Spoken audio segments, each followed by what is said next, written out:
Welcome to the Access Extension Framework tutorial on the DataList Object. Now for this tutorial we'll be using a split version of the Northwind database, a front-end back-end pair, and it's already got the framework loaded onto it, but we'll pretty much ignore the Northwind side of things for this. We're focusing on the modules in the extension framework. I will just quickly show you in the forms area when we do the setup. So when you import the framework to your database that you're going to be using for this, if you want to follow along with these tests, you need to tick import samples and import the standard configuration. That way you'll end up with the forms and modules that we need for this particular set of examples. So the examples we'll be using fall into these two modules, and the modules that we're actually looking at are these class modules here. So we've got the DataList object, and then we've got a DataList extension object, which sort of builds on the DataList and adds some extra functions to it. And we've also got these two associated modules. They're used to bind the DataList to a list box or a combo box as a data source. So what a DataList is more or less an in-memory version of a record set. We'll have a look at that as we go on. So I'm just going to open this module up, and the way that we're going to run this is in the immediate window, so Control G will get you there, and it's easy enough just to copy and paste the name of the demo function in. These are all global modules, so they're in the global namespace, and we can just click over here on the left to set a breakpoint. So then when we hit enter in the immediate window, this is now running the code. So let's just step through. Shift F8 will step through the lines of code for us. It's good to use Shift. If you just use F8, it'll actually go step down inside all these functions, which are quite large and probably not very instructive. So Shift F8 will keep us within the procedure that we're actually in.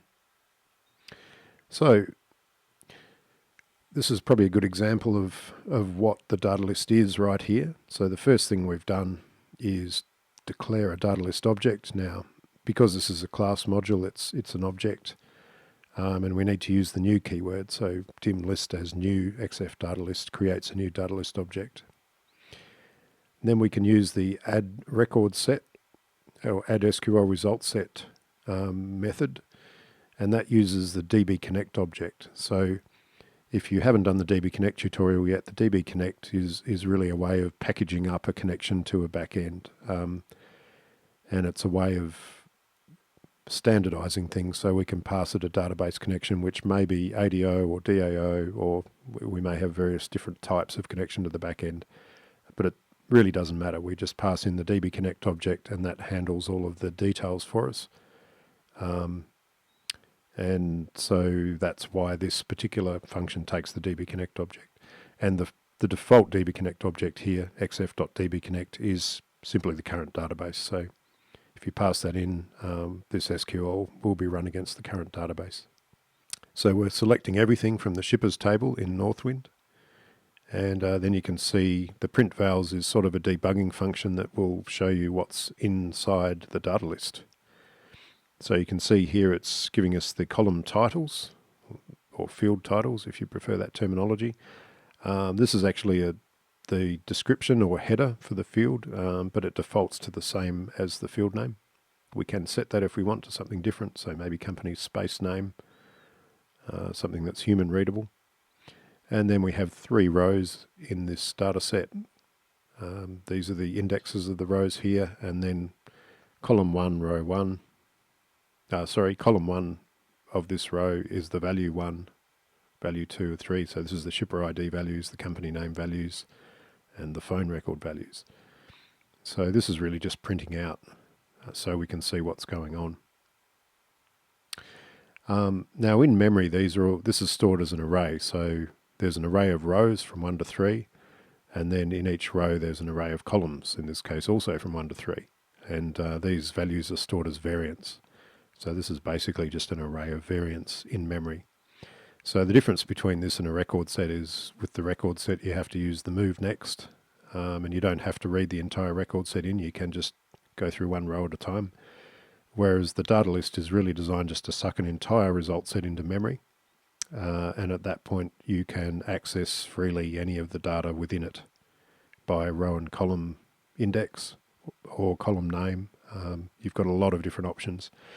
And the DataList object encapsulates a lot of handy functions like sorting, filtering, grouping, iteration, and hashed fast column lookup. It's also really useful for caching purposes because the result set's all stored in memory, so we can actually use that as a cache, read the result set in from the database once, and then write a function that if it finds there isn't a data list, it can initially load the result set, and from then on it can just refer to the result set in memory. And because these data lists can be bound to combo and listbox objects, that makes them ideal for doing things like caching standard lists that we use throughout the database. Another thing it's quite good for is just general data manipulation. I often tend, if I've got to do some complex decision making based on a data set that's too complicated for SQL, I'll often pull it in and then iterate through, and we can use VB code to make decisions. It's probably not as ideal as doing it in SQL, but it's certainly a lot better than doing it with record set objects, because we've got a lot of handy functions that can help us with the sorting and so forth. Okay, so let's move on with this example now. This one illustrates iterating rows and columns. So you can see here list.iterate row. So with the iterate functions, there's an internal row pointer in the list that starts pointing at row 1, and when it's iterated it increases one at a time until it gets past the end of the row list, at which point this iterate function will become false.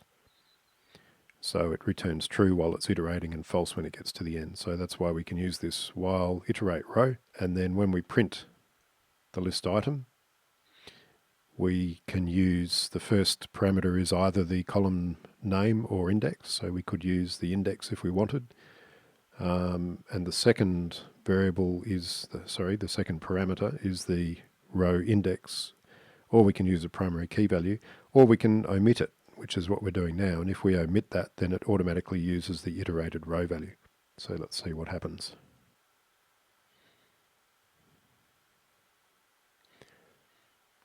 There you go. So you can see it's just iterated nicely through those rows, and it's printing out the column we specified.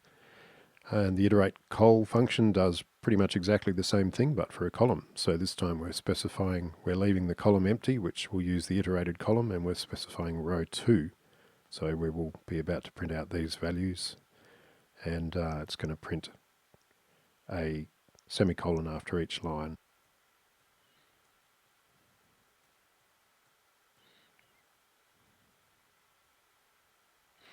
Okay, and for the grand finale, we're going to iterate all the rows and the columns. So this is going to print out something quite similar to what we find with the debugging function there.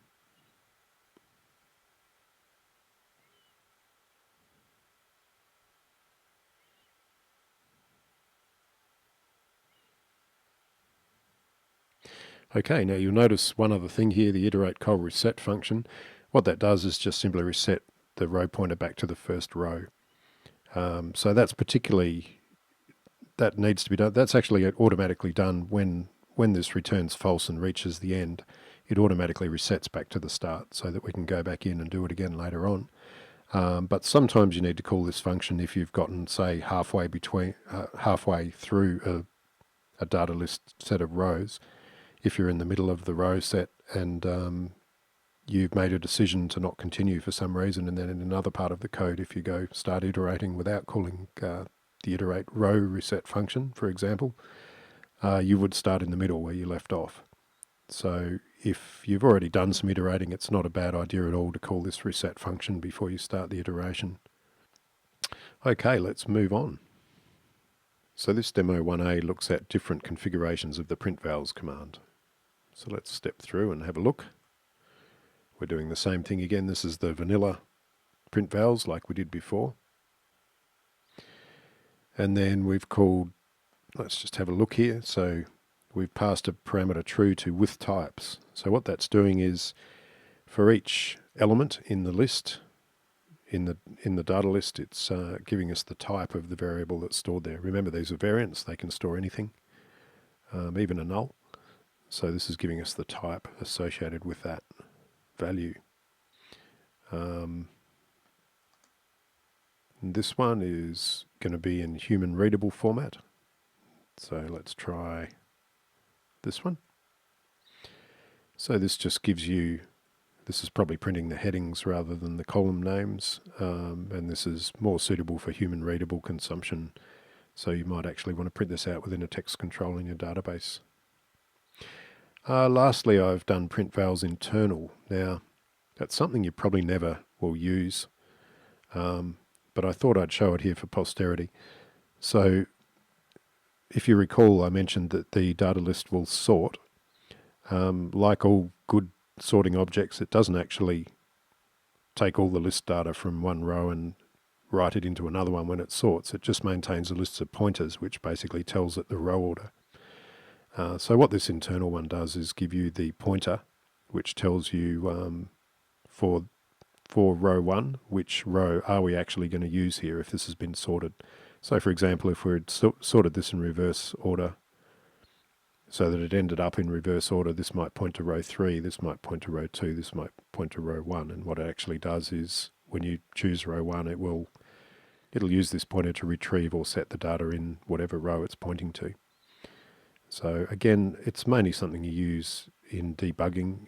If you're having trouble for some reason with sorting, you can sort of have a look what's going on here. Apart from that, you probably would never need to use that one. Alright, so demo 2.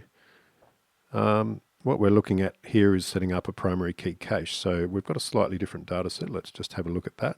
So we're pulling information out of the customer table this time. We've just selected the top 10, so we're getting 10 records returned.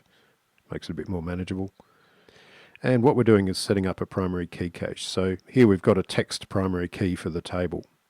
So in some situations, when we're looking up information out of this table, we don't necessarily want to go by row number. We might know that this is row 7, but we might actually want to retrieve data by this primary key value rather than the row index, particularly here where the primary key is actually a text value. Now, one way we can do that is just simply by iterating through this list and saying, does this equal the value we want? And that's all very fine and well, but if you've got a million records in this list and the record you want is that number 999,999 and you're doing it a few times, it could end up being quite slow. So what this PK cache does is use a dictionary, which is another extension framework object. It's basically based on a VBA collection, which has what's called a hashed lookup. So that is actually a very fast way of looking up the row index from the primary key value. So it will provide far better performance than just doing an indexed lookup as we just described.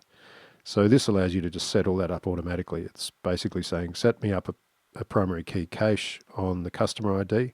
Because it's a primary key cache, it expects that the values in the customer ID column are unique. Then when we want to look it up, we can simply say, again, the list item, which gives us one of the data items out of the data list. We specify the column, and then instead of specifying the row index, we specify a string, and then that will be used as the primary key value. Right, so demo 3 is tackling a slightly more advanced feature. Now this one is populating the list from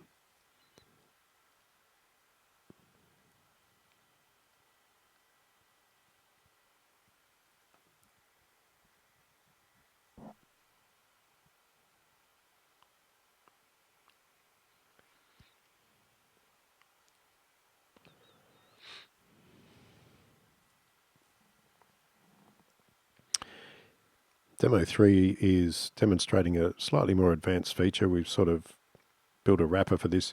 The idea is we want to populate the list with the values here. So we want basically this to be the primary key and this to be the description. So we've got 4 different records here. Now, we can't do that directly. We actually need to pass this into another function because we can populate a data list from a param array object but we can't do it directly. We can't actually pass the parameter object directly to this function.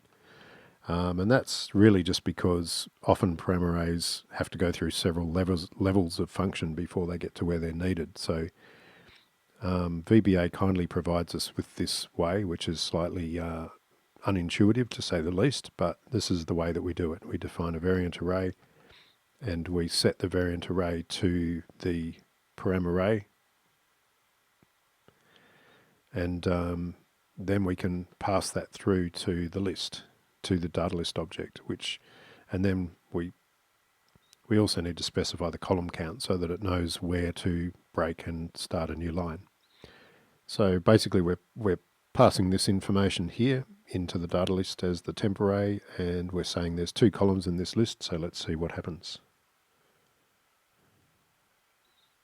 Okay, we've done a print vals, so you'll notice this time, because we haven't loaded in from a database, we don't have any column names or column header descriptions. We can add those programmatically if we like, but they don't automatically come in the same way they do from a database. But here we've code loaded the values into the DataList object. Let's have a look at demo 4 here. We're doing the usual thing, newing up a data list, pulling some information in from the database. And this one is illustrating the delimited list functions. We've got colvals as delimited list. We'll produce a delimited list of all these column values. Let's have a look what it does. Now, we've got a few extra parameters in this one. So this is the column name to pull the information from. This is the quote char. So we're passing a string. This is doubled because we need to escape it. So that's actually passing in a single double quote character, which is then used to quote all of these values. Now, it also escapes them. So that means if there's a double quote in one of the data values, it will double it up like this, so that it is a correctly formed string. There's a few other things here as well. Unique vals. So if we say yes to unique vals, then it'll only give us unique values. It'll ignore duplicates. Although one caveat is that the values have got to be in order. So they must be ordered so that all of the duplicate values are grouped together. And lastly, we have the delimited string characters. So we can choose to have some other character rather than a comma, for example. And the row values as delim list is similar. It's probably much less used, this one. So we're passing row 2. Because often the values in a row are of different types, this is probably a little bit more fraught. There you go. So we've got the values from row 2 there. Demo 5 shows kind of a funky feature here. So we're doing the same thing, pulling in the products that we're familiar with now. We've got 2 data lists in this one, so we're also pulling in a list of orders. So you can see we've taken this order list here, and let's actually just print out what's in there as well. So you can see we've taken this list of orders. There's the product IDs versus the orders. And then what this has done is go through and match them up to this product ID and create a comma separated list of the order numbers from down here, or the order IDs, which are the order numbers. So this is the function that does it, create aggregate col from secondary list, and you have to pass it some information just to link the two up. So we're telling what the primary list ID column name is, the aggregate column name, that's the one which we're seeking to create, what the secondary list is, what the ID column in the secondary list is, and what the aggregate column, that's the one which is the data value which will be used to create this aggregate list. So we pass all that information to it, and it will just come back. It'll reformat this column, add those data values as we've requested. Now this is something that's possible to do in SQL, and in SQL Server and proper database systems it performs quite well, but in Access it tends to perform abysmally. It performs repeated queries for each and every row, and it can be extremely slow.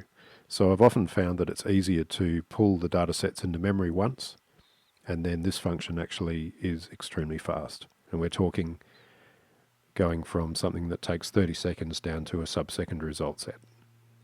Demo 6 here. We're having a look at the, this is the DataList Ext object for the first time. So this is the extension of the DataList object. Now you'll see that basically it's got a mirror set of functions, so we can do a print vals on it, we can pull the data in from the database. What the DataList Ext object does is actually create a DataList object inside itself, and we can refer to that. We'll probably see that in a minute. You can actually get a handle on that DataList object and refer to it by itself if you want. But in the meantime, it allows us to pull this data in, do a print vals, so it's behaving pretty much like a data list at this point. So these are the extra things we've got in the DataList Ext. We've got a display columns. So really what this is it's kind of like a data view. So the underlying data list holds the core data, and then the DataList Ext is able to display the columns in different orders and with different names. So the idea is that you might want to have 2 or 3 DataList Ext objects that each display that same core data differently. So they can still run off the same. You can actually set up several different DataList Ext objects to refer to the same data list if you like, which gives you the same core data, but then you can group, sort and format it differently. So here we're doing a display col setup. So I mean we pass this almost in the same way as you pass an SQL select expression. So this is our core data: customer, company name, contact name and address. Here we're going to display the customer ID and then the contact name. The third column will display that second and we'll call it contact, and we'll display the second column third and we'll call it company space name. So let's do that. And doing another print vals displays the data in the way that we've just requested. And we'll print the display column indexes. This one is really for, I mean it can be used programmatically, but it's really a debugging thing. So this is telling us the number of display columns is 3. Column 1 is referring the underlying data, column 1. Column 2 is referring to the underlying data, column 3, and column 3 refers to the underlying data, column 2. So this is really just for formatting. If we're using this as the data source for a list, then this allows us to set up the DataExt object. As we said, we can use a single data source and perhaps display it in 3 different ways in 3 different lists if that's what we want to do. So demo number 7 here is we're pulling in some order data again. We've got a product ID, an order ID and a date. And we're demonstrating here set up hide and repeat columns. So this is another thing you might want to do when you're, say, printing something in a list box or combo box. You might want to hide repeated columns. So what we're saying here is that the order ID and the order date are the ones we want to hide on the repeat. So this is sort of like a grouping function. We're saying for these ones where it's the same in subsequent columns, then don't display it. Again, we've got to make sure that these are all in order. So if there's a value further down that's out of order, it's only displayed in reference to whether the column before it had the same value. And then we're also giving it the hide repeat key column name. So this is saying, okay, this is really the one we're going to compare to the previous column to see whether we hide it or not. And let's print that and see what we get. So you can see here we've got the same data set, but this time it's hidden all the subsequent values. So we've got sort of like a grouping thing going on here. Okay, this is demo 8. What this is showing is the sorting and grouping functions. So what this does is something quite similar to what Access reports do with the sorting and grouping levels. So let's have a quick look. We're pulling in this data. We're going back to our orders again. We've got a product ID, an order ID, and a quantity. So for example, this order 10400 on this date had product 29 and a quantity of 21. Okay, so first what we're going to do is we're going to sort this information, firstly by order date. Let's have a look.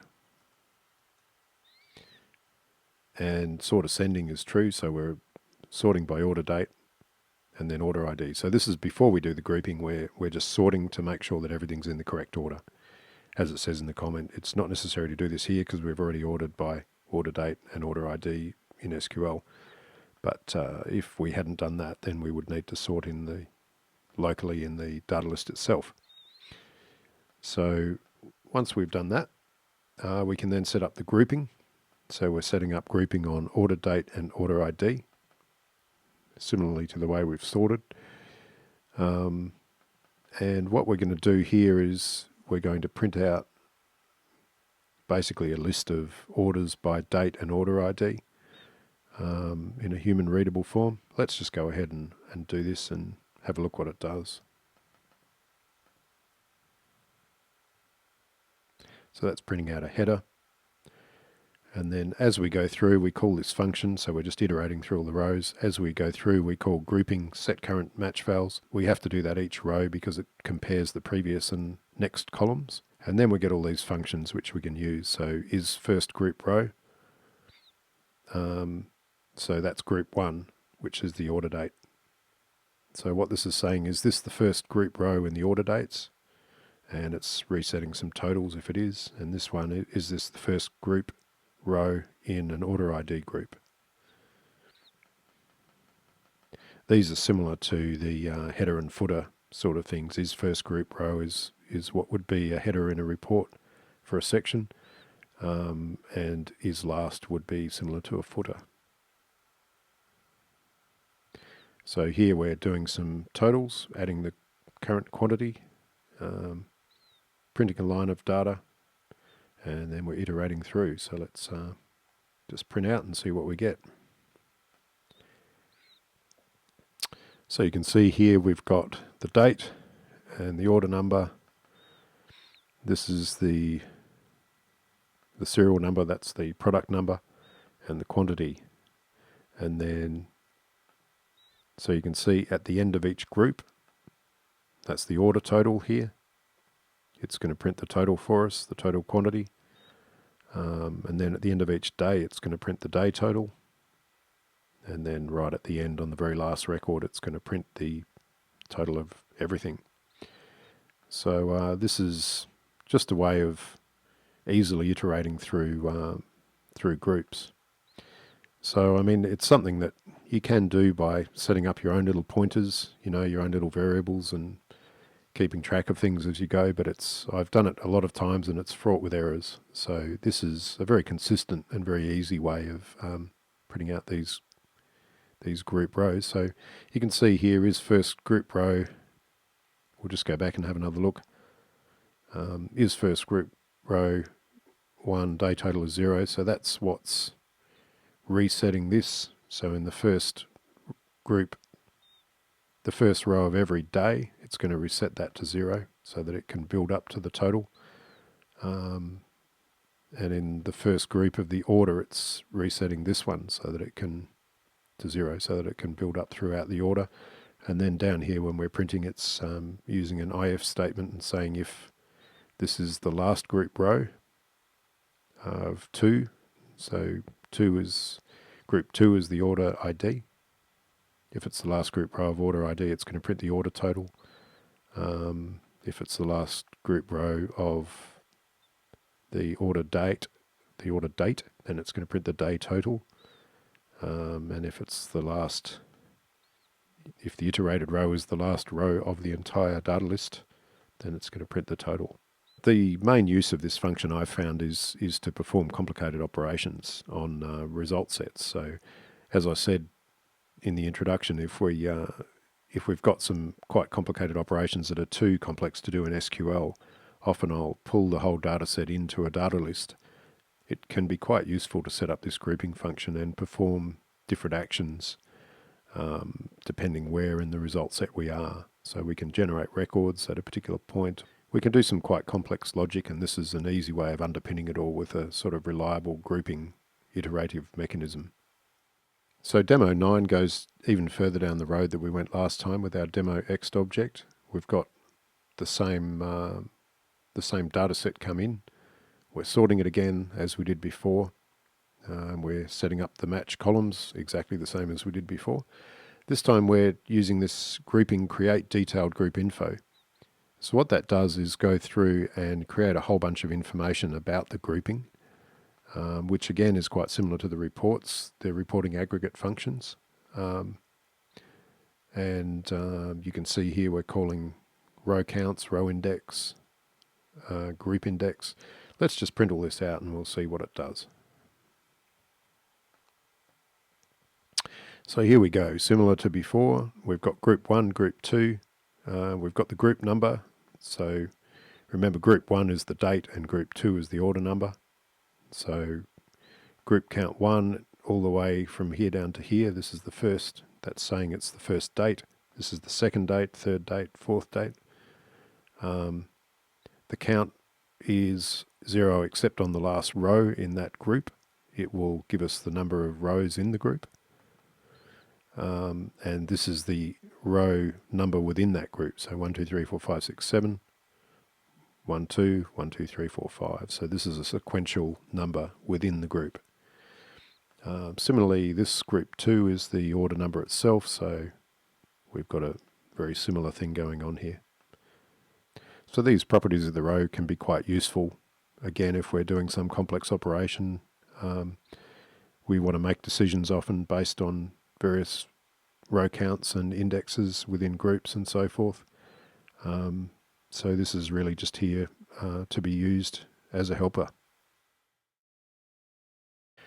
Okay, and this is the final demo, a DataList X again. So this is demonstrating the filtering functions. So we've gone back to our product list here, pulling in 10 products.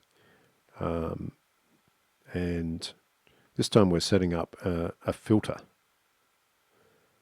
So one thing we need to do is the filter actually uses one of the columns in the data list to maintain the sort order. So you'll notice here in the SQL I've just said 0 as filter select, which just creates basically an empty 0 column, and we're going to use that one for filtering.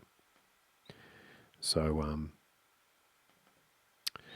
this mode init just tells it which column to use to put the filtering information in, and then the filter by criteria. Let's have a look. Omit criteria if empty simply tells it that if we've specified a criteria and the value we pass in is empty, then just ignore that criteria rather than insisting that the column be empty, which is probably fairly unlikely. But we have the option. So if we do actually want to isolate empty columns, we can pass in false to this one. Use like, instead of using an equals operation, it uses a like operation. So that means, as you can see here, we're going to filter the customer ID for B. So what that's going to do is give us any customer ID that contains B. So that's handy when you're looking up a string and you don't necessarily want an equality. You can just filter for a character that exists in a string. The filter mode, we've got different filter modes. Let's have a look.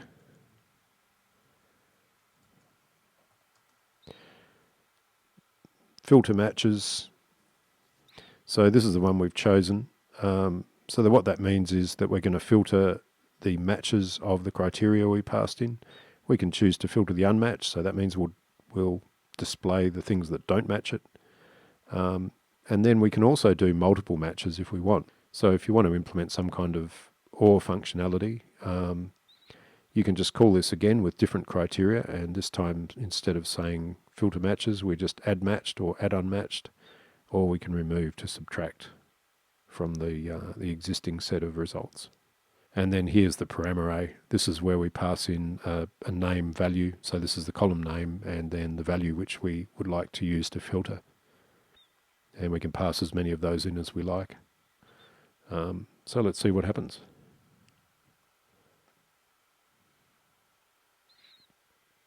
So we're filtering for customer ID of B, and you can see that's exactly what's happened.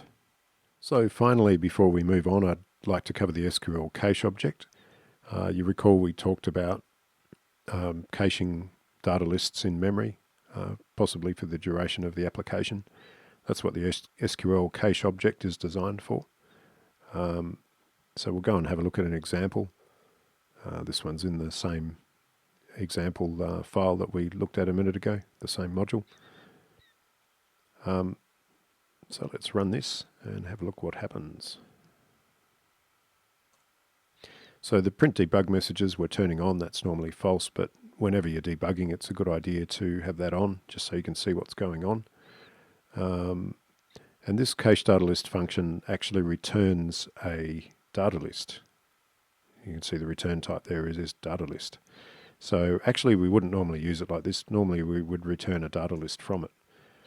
And the idea is that the first time you call this, it hits the database and it populates the data list using the SQL that you've passed, and then returns the data list as that's the result of that. And you can see, because we've got debugging on, it's saying I've done a DB read. That was the SQL.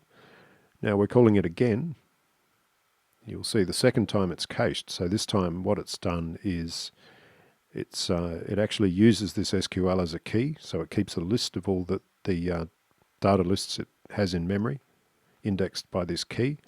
And whenever you call this function, if it sees some SQL it's already seen before and retrieved, then rather than retrieving it from the database, it's going to retrieve its cached copy from memory.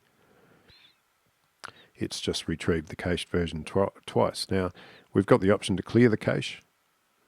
So you can see if we do that, then the next time we call it, it does a DB read again, and subsequent operations it behaves normally. What else have we got in this cache object? That's pretty much it. So it's a very simple object, but it's also quite powerful in that we can use that to, in a very controlled manner, to cache information if that's what we want to do.